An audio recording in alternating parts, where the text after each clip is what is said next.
सांगलीतील संजयनगर परिसरासह सर्व ठिकाणच्या झोपडपट्टीवासियांना लवकरच त्यांच्या हक्काची घरं मिळतील, अशी माहिती आमदार सुधीरदादा गडगळे यांनी दिली आहे. संजयनगर येथे आयोजित प्रचार फेरीच्या वेळी ते बोलत होते.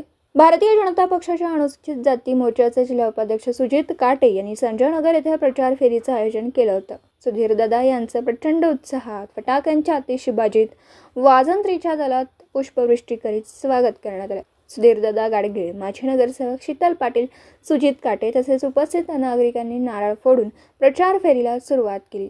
संजयनगरमधील झोपडपट्टीवासियांचे हक्काच्या घराचं स्वप्न पूर्ण करणार आहेत. त्यांना हक्काची घरं लवकरच मिळणार आहेत. सांगलीत 42 ठिकाणी महापालिका क्षेत्रात झोपडपट्टीचा प्रश्न सुधीरदादा यांनी निकालात काढला.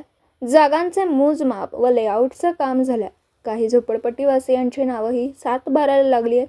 तसेच सिटी सर्वेलाही नोंद होती आहे. त्यामुळे संजयनगर परिसरातील झोपडपट्टीवासी सुधीरदादांच्या कामावर खुश आहेत. ते स्वतःहून प्रचार फेरीत सहभागी झाले असून दादांबद्दल आभार व्यक्त करतात. संजयनगर परिसरातून या खेपेसही सुधीरदादांना मोठं मताधिक्य देऊ संजयनगरमधून प्रचार फेरी चिंतामणीनगरकडे गेली. तेथे प्रत्येक चौकात दादांचं फटाक्यांची आतिषबाजी आणि पुष्पवृष्टी करून स्वागत करण्यात आलं.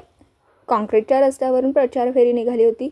भाजपा सांगली शहर उपाध्यक्ष दीपक माणी, गिरीश शिंगणापूर, उमेश खोत, अर्जुन मदने, प्रियानंद कांबळे, विजय काटकर, युवराज काटकर, सचिन काटे, कल्पना काटे, सुरेश पवार, रवींद्र सदामते, सुशांत काटे, सुशील काटे, निर्भय काटे यांच्यासह मोठ्या संख्येने नागरिक प्रचार फेरीत सहभागी झाले होते.